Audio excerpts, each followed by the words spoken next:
جو لوگ زیادہ دیر تک سوتے رہتے ہیں وہ زیادہ تر جسمانی کمزوری کا شکار ہوتے ہیں۔ نہانے سے پہلے سرسوں کے تیل سے سر کا اچھی طرح مساج کرنے سے سر میں خشکی نہیں ہوتی اور دماغ تندرست رہتا ہے۔ جن لوگوں کا چلتے وقت سانس پھول جاتا ہے وہ زیادہ تر چکنائی والی چیزوں سے پرہیز کریں۔ جسم پر بلیچ کریم لگانے سے کینسر ہوتی ہے، ایسی کریموں سے بچنا چاہیے۔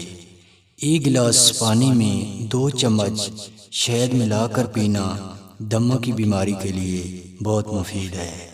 ادرک اور الائچی کے استعمال سے پیٹ کبھی خراب نہیں ہوتا۔ اگر آنکھوں میں خون جم جائے تو اجوائن کا پانی آنکھوں میں ڈالنے سے آنکھیں ٹھیک ہو جاتی ہیں۔